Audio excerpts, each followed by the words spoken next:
how far are you willing to go to get what you want? If the way you love, the way you live is a learned game, who taught you the rules? And when you see a girl who is confidently pulling the strings, playing the game perfectly, manipulating every move, is she really winning? Or is she quietly afraid of losing everything? Is her confidence a true confidence? Or she's just desperate to prove she matters? Mary, I have finally done it. I watched Euphoria, which was released 5 years ago. And it's an Gen Z show. So I'm proving again, I'm a millennial. I grew up watching Sex and the City and thought that was stepping out of the box. But these kids today, they are on a whole other level. I felt confused. I felt scared. But most of all, I felt like, you know how we do it here? We narrate, we analyze, we often judge. And yeah, we do believe that we know better and would do better. Hopefully. Maddy and Nate just broke up. And the way Maddy is handling it is the only way Maddy knows how. By hooking up with another guy right in front of Nate. That's how you do. You make the guy jealous so he comes after you. Okay. And typical, it's working because Nate is pissed. Yeah, that's real classy, you Suck my The man is humiliated. And what does he do? What does he do after this fiasco? Well, he texts Maddy in the only reasonable way one does. He asks her if she blacked out because there is no way this was actually her choice. Now, Maddy is looking at the message. She has a little smile. It's like a light bulb went off. You see, Maddy knows. She knows how to push Nate in the right direction to keep him close to her. Yeah, we're starting strong. We're getting into the nitty-gritty of who Maddy is. And let me tell you, this scene made my marbles go nuts. And yes, that probably doesn't make sense. I was shook. I was like, wait, okay, first of all, they're kind of 17 years old. And at 17 years old, you have that ability to use another man to make your man jealous and then play the victim card or imply a victim card. Like, where is this world going? And this was done 5 years ago. I mean, filmed. I need to remember this is a show. The other person has no idea what's going on. He's just like, I just had the craziest night yesterday. You know, there's this crazy chick and we did it in a pool. The level of evil, ooh, juicy. Now, obviously, the question becomes, who is Maddy? Who is this mysterious creature? Who is this woman moving in these ways? So Maddy grew up as the pageant girly. She grew up on a stage performing and everyone kind of loving her. She never really understood why exactly, but she knew she has that something special. That's something that just made people drawn to her. The it factor. This is where her confidence came from, knowing that she has that something intangible, that something special. And pageants tap right into it. Because, you know, she didn't have to be the tallest, the prettiest, or the whitest. All she had to do is go on stage, perform, show the badass child that she is, and voila. Trophies, trophies, trophies. It was obvious early on that this is going to be her path. Next stop, Miss Universe. But you know what happens with a little girl with big dreams? You know who comes and crashes all down? A big, white, old creep. No, I feel like I'll get hate for this. Okay, this is how the show is showing it, okay? And we know that it's not everyone, okay? It doesn't mean I'm judging your grandpa. I need to stop. A beauty pageant coach, Marcus Cutler, was arrested today on 18 counts of child molestation. That's it. You're done. No more pageants. This is sick. Shit got in her way. Literal shit. She hated that her dreams were ruined by a 50-year-old creep she didn't even know. The fuck? The F? What? A man that I don't even know just has the power to take my dreams away just like that? She made it clear that she's upset. She went on a food strike for a week and miraculously survived. But also, there's another thing that Maddy learned. You see, when she was making her stance or showing how hurt she was by all of this, she didn't do anything. And the more she didn't do anything, the more she realized that she kind of likes doing nothing. I mean, it's kind of fun, right? Imagine going from being a child of pageantry where it's like, practice, do this, makeup, clothes. I don't know. We've all watched the shows, not the Dance Moms, the other ones, Tiara something, to going to actually having a child life.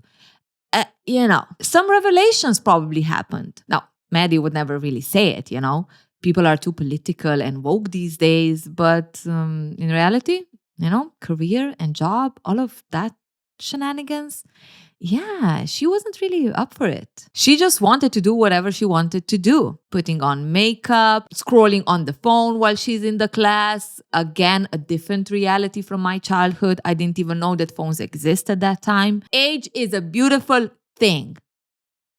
That's my affirmation every morning. Maddy was giving cool vibes before we even know what cool vibe means, okay? She was the it child.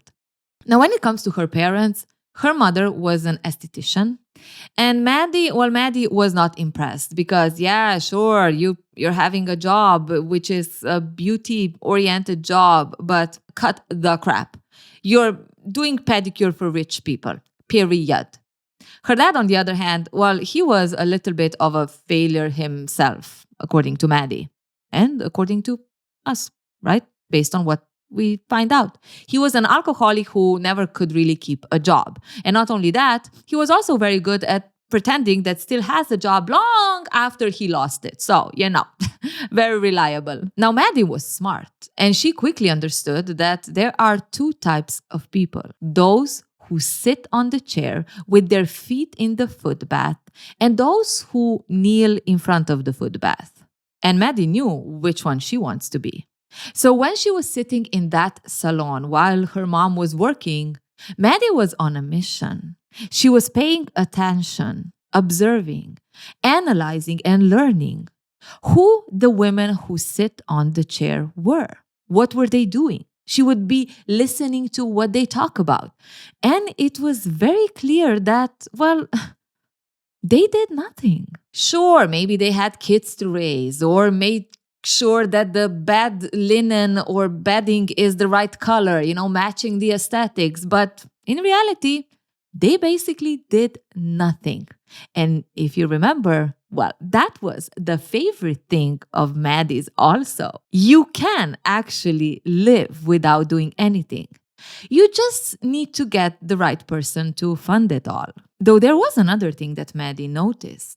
Something that all of these women were kind of missing, and she knew she had it. She had it from an early age. Confidence. If they got to where they are without the confidence, imagine how far someone like Maddy can go. So we learn a couple of things when it comes to Maddy, and we also see how she learned certain things that form her ways of living later on. The first one is that confidence gives you attention, even gives you power. Her pageantry was exactly that. As long as she was confident, as long as she had that stage presence, it didn't matter that she was not, or it didn't matter that she was from another culture. It didn't matter that she was maybe more petite and short. She still won. But she also learned that confidence itself won't guarantee you your dreams coming true, won't guarantee you success, because there's a threat out there. And that threat is men. You can be the best. You can have the it factor. You can be a winner. But if a man does something, you might suffer for it. You are at the mercy of men in some way. Even the relationship between her father and mother. The father was an addict and unreliable. So the mother was the one who had to work long hours, work hard. We don't know it, but maybe Maddy saw her mom as someone who had to settle because of her father, a man. But then she understood something else. She also saw that there are women who do exactly what they want to do as long as they are controlling the man's power rather than being the ones who are controlled. There are women who know exactly how to use men to get what they want. For Maddy, there were givers and there were takers. And she knew in which category she wanted to be.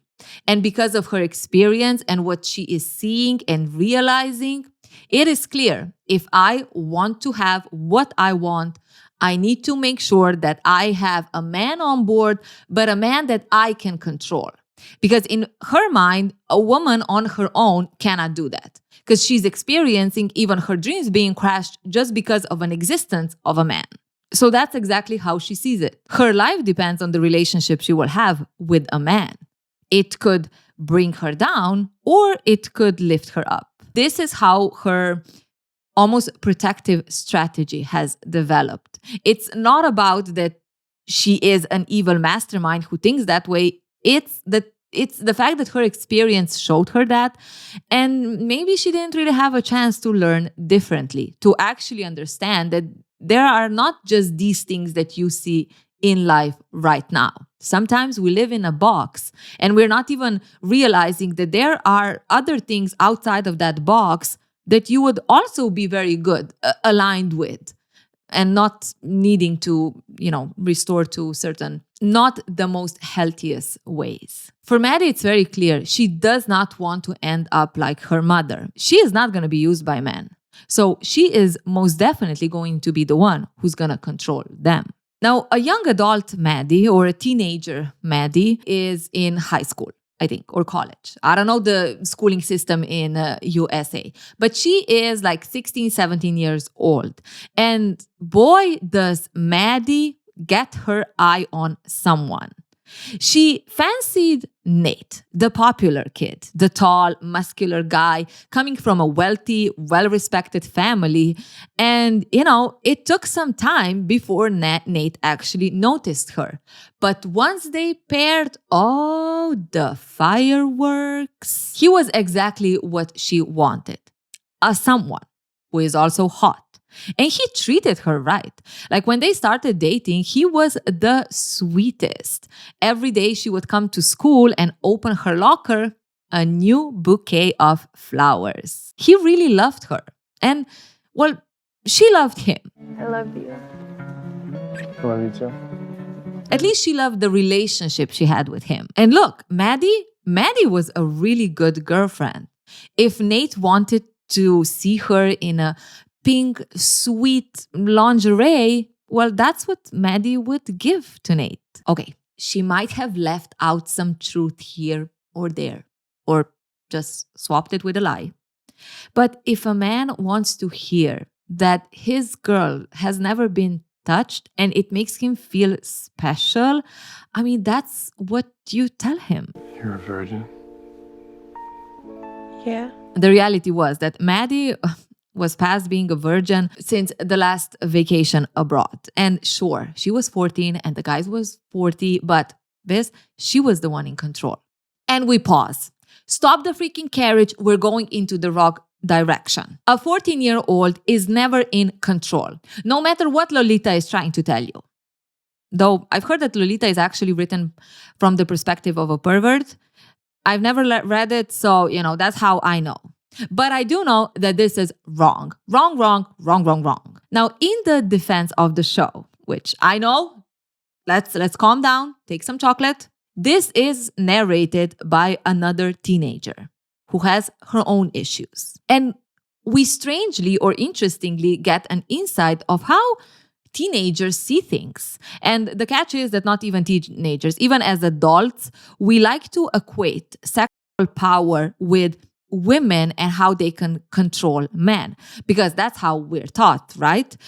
We are taught early on that all men want is sex, so they are going to use you because of sex, or they're going to be used because you can seduce them, right? Oh my God, I couldn't resist because she was coming on to me so much. And it's like, yeah, but your dick didn't have to go hard and in. I took it too far, didn't I? Clearly, a teen, and even some adults, like I said, cannot see that a 14-year-old is still a 14-year-old. Doesn't matter how confident and cool she seems. A child learns things, okay? A child is not born thinking that, ooh, as a 13-year-old, oh my God, I'm gonna get sick even saying things like this. So I just wanted to put that out there. I thought it was, first of all, very creepy, but then also very interesting how it was positioned. The blaming the victim type of thing. Now, Maddy knew how Nate was. She knew that he's the type who wants to own something, who wants to be the first one to get her, or, being almost turned on by this innocence and purity. And she was kind of okay with that because it was clear to her. If you want to control a man, well, you need to control him also in bed, or that's like the biggest way to control a guy, with your sensuality, which again could come from her, experience as a 14-year-old, and also pageantry, right? There is a sense of how do you look in some way or how do you behave. Now, I'm not going to go deep into it because I don't really know it, but I do have my own opinions, okay? So, but then it could be wrong because, like I said, I'm not really knowledgeable about the topic. But we do get this sense of how Maddy was equating sensuality with having power over men, having control over men. Because that's exactly what she did. Oh, she would study.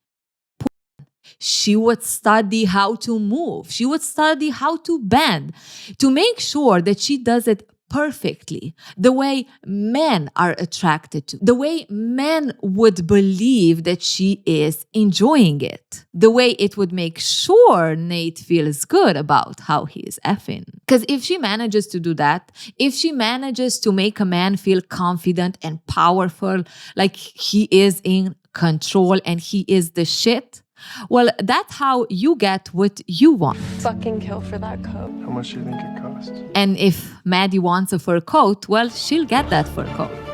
Oh my God, it's perfect. I fucking love you. I fucking love you too. The problem with this arrangement, though, is, two problems. One problem is how much is she actually enjoying being pushed down on the bed while Nate is doing his thing, being a little bit aggressive and so on.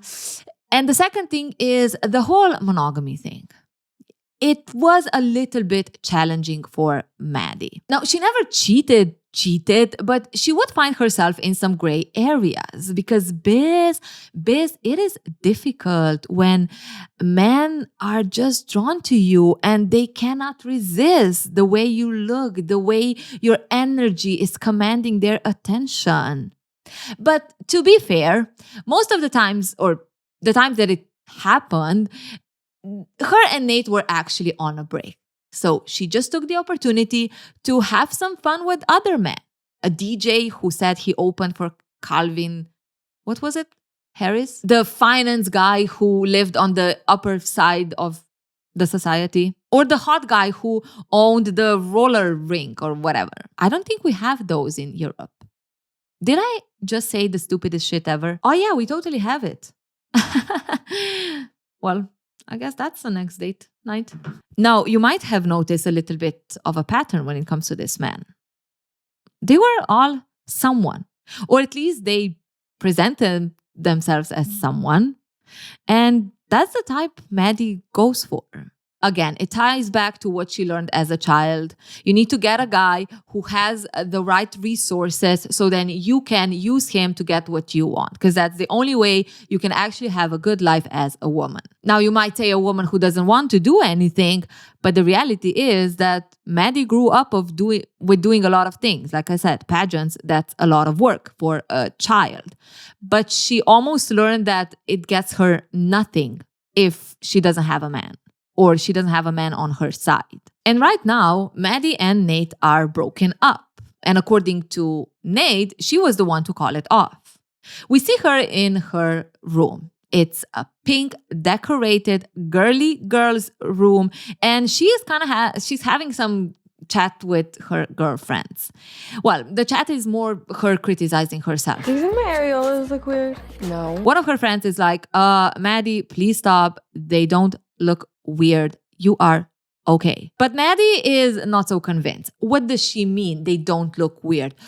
They don't look weird because they don't look weird, or because no one is gonna notice what I notice? Maddy, you need to snap the fuck out of this. You're hot as fuck. Nate's a loser. Who cares? He's not a loser. He's a dick. Ugh.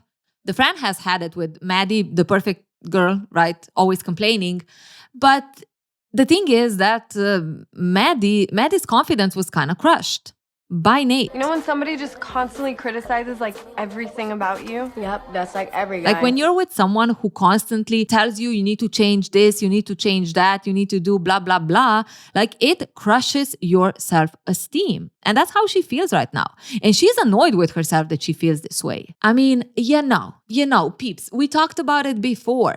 When your aim to be loved by someone or to get something from someone is to be someone else, I mean, at one point, you will get sick with that person then always telling you who you should be and not appreciating who you are. You know, that's just the hard part that comes with it. Consequence. But here's the thing. It's clear for all these girls. It does not matter if all the dicks are losers, all the guys are losers. What matters is that they walk into the party that they have later that evening like their pussy is worth $1 million. Maddy looks in the mirror and she's like, well, more like 50 grand. I'd be happy with that right now. Now, as they're having this chit chat, her dad tries to walk in, right? Opens the door. And Maddy is like, Dad, stop being a pervert. We're practically naked in here. Side note, they're not naked. And when the dad closes the door, Maddy turns to her friends and kind of starts laughing. Like, this baboon. Now, again, we see deeper into Maddy. We see how, first of all, her confidence is very external based, very surface level. I literally look disgusting. Micromanaging how she looks like, which tells you that it's not about her actual confidence in who she is, but how other people see her. Will they notice that her, I don't know, some attributes of her body is a little bit different than what she thinks it's the best way, or maybe what she saw in porn videos that is how things should look like, I guess. It shows us how microscopic her self-criticism is and how much pressure she has of achieving a certain perfection. Again, we can say from the pageantry. Now, the fact that this attribute is something we might even say kind of sensual, we could again see that she is hyperfixated on her sensual attractiveness, right? How desirable she is. Because again, she is equating that with the power to control men, for men to actually be with her, which kind of again confirms that her confidence, or this it factor that she has, the thing that makes her special is, according to her sexual attractiveness, her desirability. Now, because she mentions that she feels her confidence got destroyed by Nate, of course, there is an element of the toxicity of this relationship. Now, how Nate is treating Maddy, I'm going to go through, or how he is perceiving this relationship and where he is coming from, I'm going to break down in the next video. But when it comes to Maddy, we get another reality of hers, which is how this dynamic between the two of them is playing out. And Biz, we've talked about it. And honestly, I've experienced it also myself. When you are with someone and you put this person on a pedestal, or you feel like you're below them in some way, even though there is a sense of confidence and that you kind of love yourself and this and that, because you're putting this person up there and because you're self-worth is actually very fragile, which we could say with Maddy. What I haven't really mentioned yet is that her dreams being taken away because of let's say a third person could also indicate to her that she was not worthy fighting for. Her dreams were not worthy fighting for, because the second another person came, they were like, Maddy, even though you love this, even though this is your life, we're taking it away. So that could also kind of create this lack of self-worth. So paired with someone who you put on a pedestal, you take very seriously and very to heart what they think about you, how they treat you or how they see you, because you're looking at them and you're thinking, well, they must know. They are so perfect that whatever they say, it's true about me, because I also have fear that I am good enough.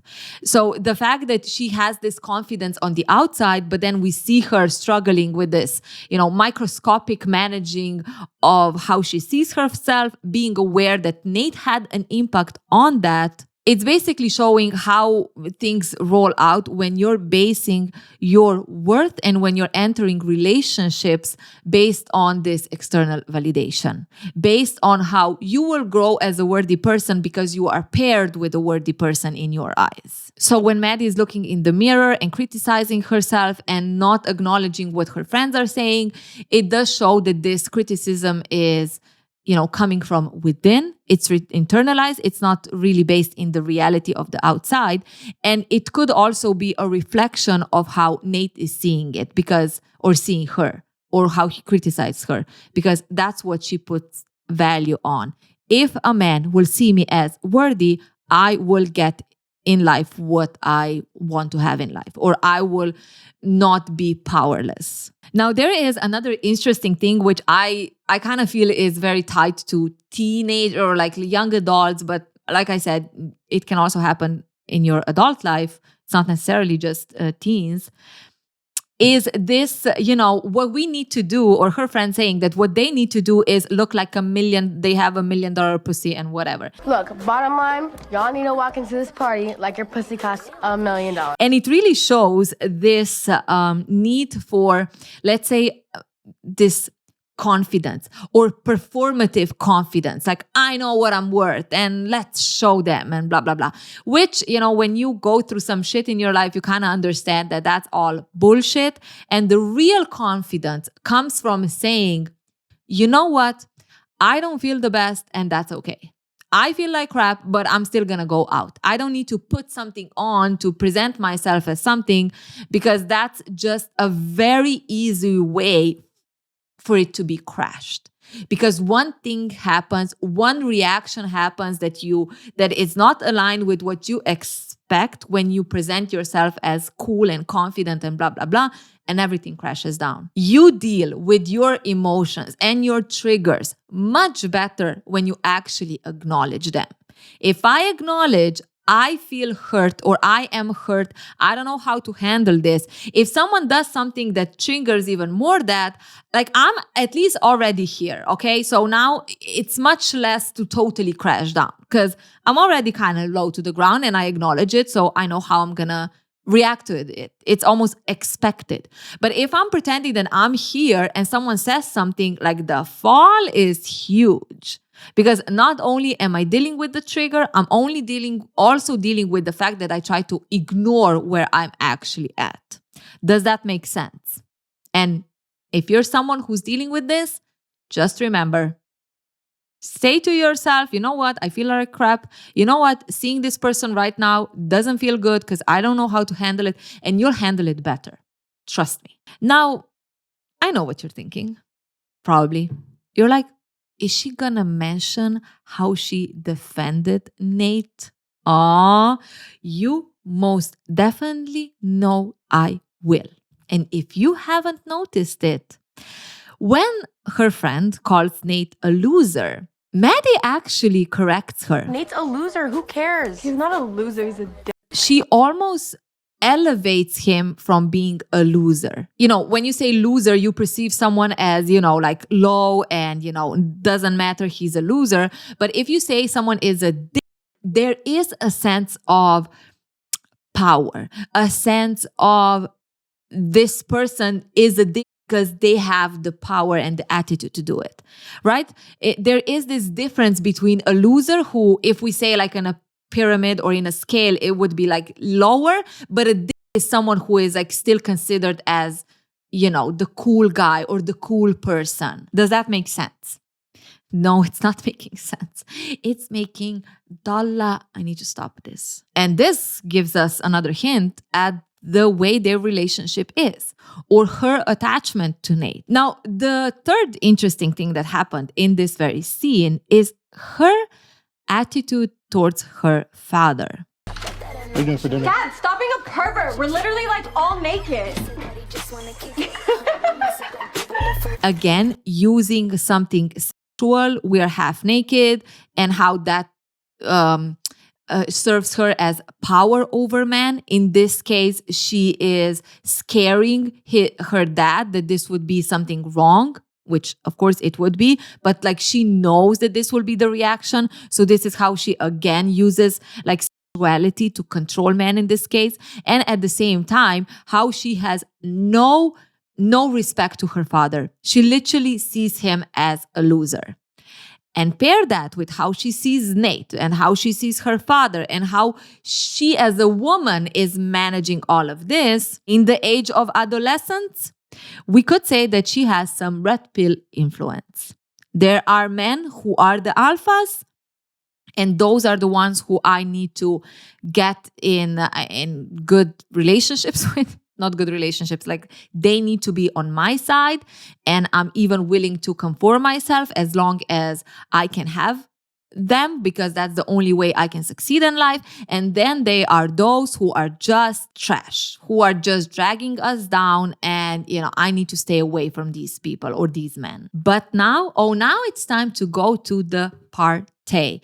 It's a house party at one of their friends' places, and we see Nate making out with another lady, and we see Maddy looking at him. They have their eyes locked, and if you think that Maddy is just sitting there, oh no, Maddy is grinding up against another guy. And when she sees Nate making out, she is taking it to the next level. She is going in for the kill. You're so hot. I know. She takes the guy to the pool. They take off their clothes. They go in for a swim. And the next thing you know it, Maddy is doing it. You're fucking crazy. No, I'm not. I'm just trying to get back at my really shitty ex-boyfriend. Biz, if Nate and Maddy are in the competition of who is gonna take this trophy home, who is gonna make the other person crumble, Maddy is gonna go all the way. And like I said at the beginning, well, it works because Nate is pissed. But before we get into that, let's talk about what does this mean for our Miss Maddy. Or let's just confirm everything that we talked about so far, because I think it's pretty clear. Clearly, both of them are in this, I want to make you jealous. And when you want to make a person jealous, is it about love? Is it because you really want to see that person care? No, it isn't. It is about power. It is about control. Again, we know that Maddy is equating sensuality with power. So what would be the best way to make your ex feel like you don't care, that you are above it, that they did not hurt you? Well, hooking up with another guy. But the way they both have their eyes locked in one another while they're hooking up with other people, it is all about challenging one another. It's the dominance. It's the who will win, which, it's usually the case in the, teenage years. Equating sexuality or hooking up with someone else as you're the cool, the confident, you don't care. So they're both doing this and both almost like challenging each other of, wow, who's going to show, who's going to crumble, who's going to show that they actually care. But the reality is that from a mature's point of view, you're like doing too much. You're overcompensating and you're clearly bothered by something, right? If you're using someone else to make the other person jealous. Like it's very immature. And again, these are teenagers. But again, we know people who are adults and still do that. And to those people, I say it's time for a new notebook, a nice new pen, put some candle on, some nice music, and also Nate, right? Looking at Maddy while he's making up with another girl, what is he communicating to her? Biz, I can replace you. Look at this. I can just be with another person. And that's one of the biggest fears of Maddy. If she can be replaced, it means that she is nothing special. It means that she doesn't have the it factor. It means that she might be left behind. It means that she might be the one who has to give instead of the one who is gonna take. Because how can you take if you're easily replaced? Did that make any sense? It made dull. I'm gonna stop. But Biz, there is another insight lurking underneath it all. Well, why do we want to make the other person jealous? Why do you think Maddy is using jealousy? Well, if you make a person act on their emotions, if you make a person triggered in an irrational way, then you kind of take away the opportunity for them to approach things with reason, with logic. You take away the opportunity for them to maybe see what you're actually doing. Here's my theory. If Maddy deep down believes that she is unworthy because of everything that we said, right? Well, what is her biggest fear? Her biggest fear is that this confidence that she is portraying and this, power that she has because she acts in a certain way will be, blown. Like the cover will be blown and she would be seen for what she truly believes she is, unworthy. So if she makes Nate jealous, on emotions, triggered, like she is basically steering him in that direction, being obsessed with her because Nate has his own views of, protecting, owning, and so on. Like I said, we're going to go deep into it in another video. But if she gets him hooked in that direction, he doesn't have the time or the ration to actually understand that this is not good. When someone is constantly triggering your emotions, there is a side to it where they benefit from it. In this case, is Maddy doing because she developed low worth because of her experience and so on? I've said it many times. People don't usually do things out of being born evil. There are beliefs that are triggering them. There are ways that they learn how to act, and we can understand that, but it does not make it right, okay? And in this case, Maddy should deal with her things on her own. And Nate, if we're just looking now from Maddy's perspective at this point and our understanding, Nate is also kind of falling to this emotional manipulation, which prevents him to actually recognize that, Maddy is putting on a performance of who she is rather than actually showing who she is. And that I find extremely interesting. What do you think? But what's even more interesting is that, after the party, after the shit goes down and Nate is pissed and Maddy won. Yeah, that's real classy, you fucking whore. Suck my dick. She also gets a text message. Did you black out? And Maddy smiles because, Maddy got another chance to trigger that emotional drive that Nate has. Being a protector, protecting his poor, clueless Maddy. I mean, clearly, Maddy knows how Nate works, right? She knows that Nate in some way likes to see her as innocent, as pure, as clueless, misogyny. He likes to be the protector. And not only that, he wants to be the alpha amongst other men. So she basically loves that Nate is giving her a way out. Because that's exactly what Nate is doing, right? He is giving her a way out for this dynamic to play. For her to be the innocent victim who didn't know what she was doing, preserving this idea of Maddy that Nate really craves, and then triggering this way of how he feels worthy to protect, to defend her honor. While Maddy on the other side is pleased because she has again that power. She has again that control over him. Now, she's not direct about the situation because she's also smart. Like, she needs to make sure that she lets him create the story, which she knows that he will create the story. But in case she would be called out, she's protected because she never really said anything. She's playing on the emotional triggers in this case again, right? And what's even more fucked up about this whole situation is that she is willing to put the other guy under the bus. She does not care because, well, it's Maddy's world. It's Maddy's and Nate's world. And what Maddy learned is that, well, what needs to give, gives. She's not naive. Right? She knows how to manipulate. She knows how to even sacrifice other people for her own gain, right?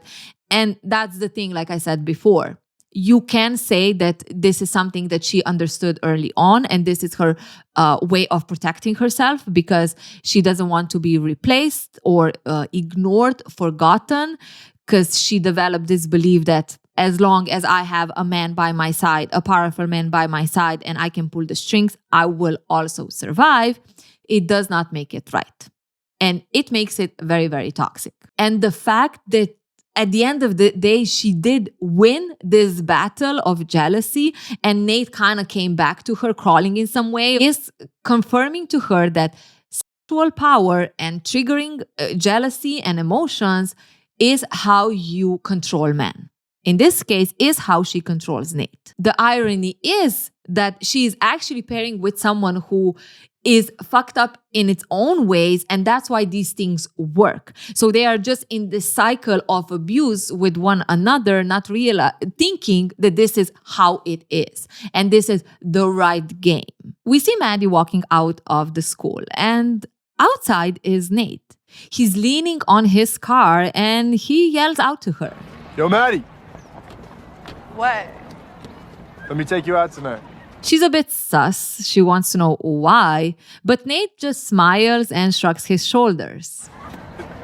I know. Now, they are driving, and Nate takes this opportunity to apologize to Maddy, or at least he says he wants to apologize. And what Maddy does next tells us another thing about Maddy. Maddy, I just want to say that I'm sorry. You see, she puts the volume of the radio up, shutting down Nate's attempt at apologizing. Nate's attempt at vulnerability. They get to her house, and as Maddy is walking in, Nate yells out to her. Maddy, why don't you let me take you out tonight? I don't know. Text me. So clearly, these two know the script. This is not the first time that this shit went down, and they are just doing what they know to do. Right? There is a fallout.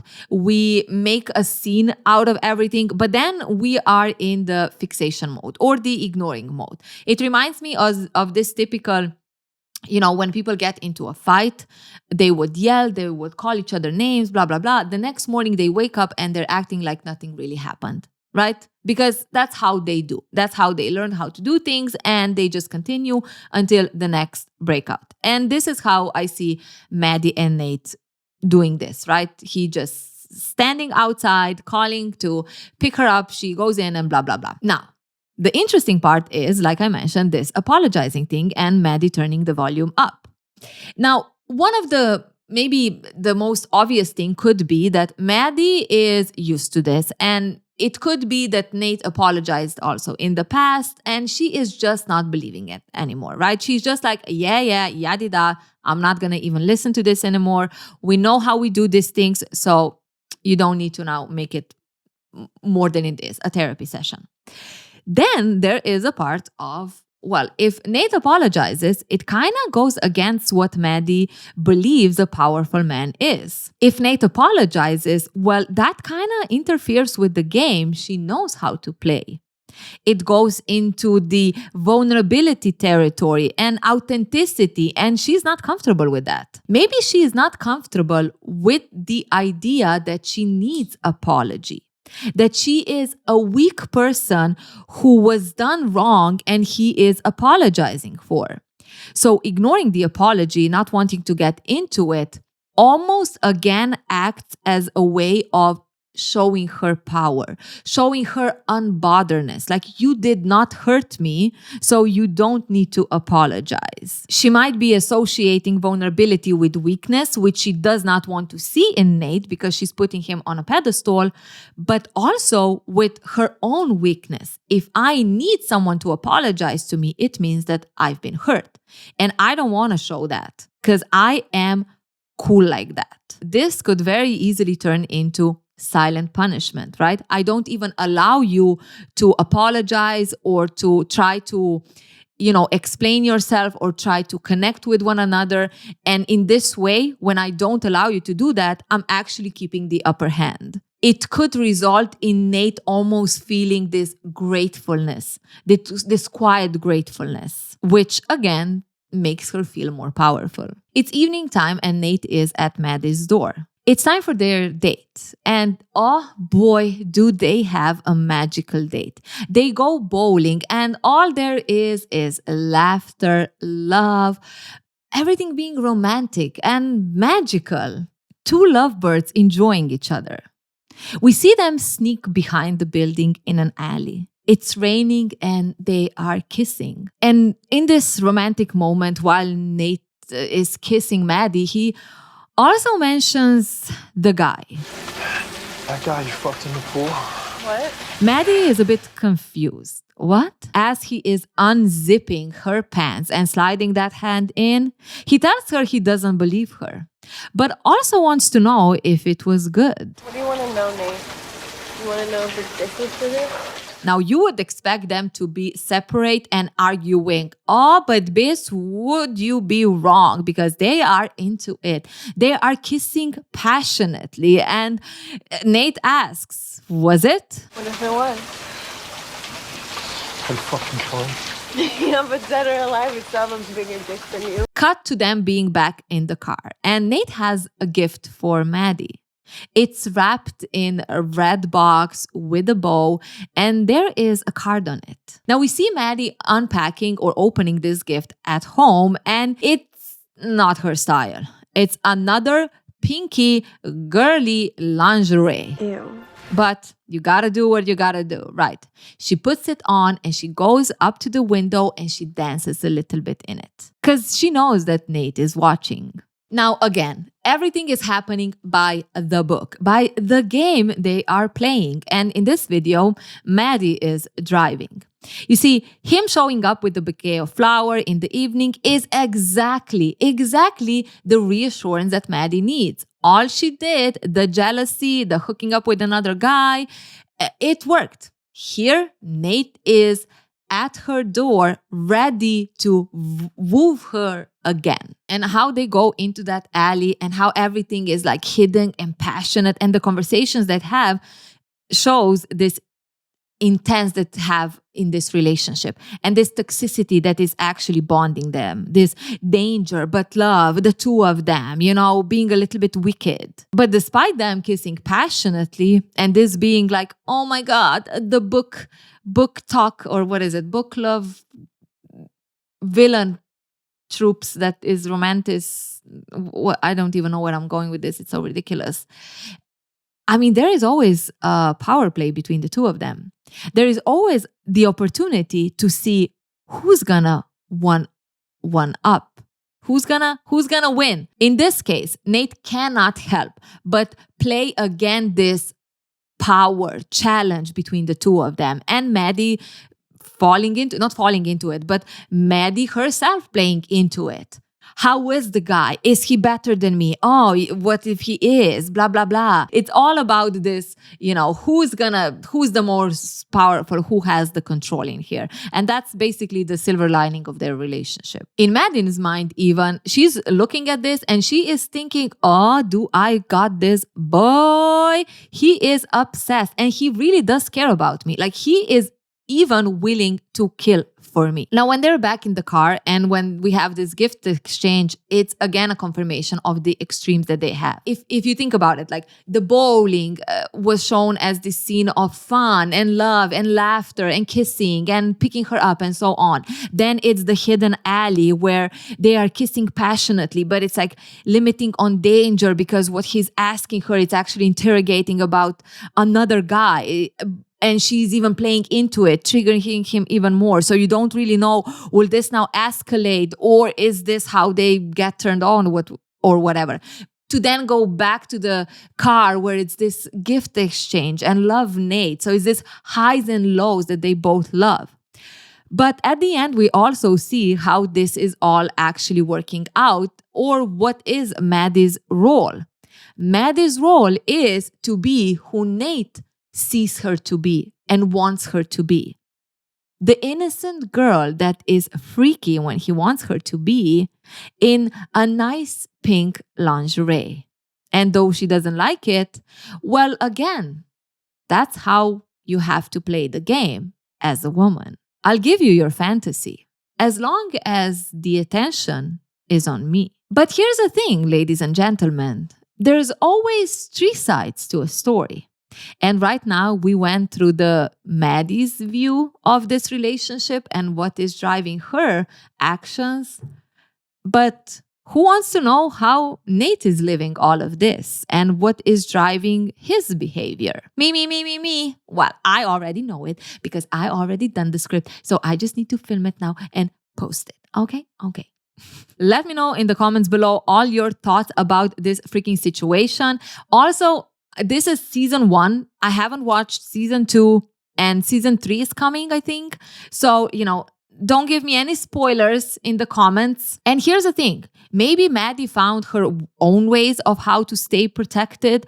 And it's all about the performance and being who other people want you to be. But there's in reality only one thing that reassures that you're going to live a life that you want to live. And it will be authentic to you without the need to perform. And that's to, trust your individuality. This video came out much longer than what I expected.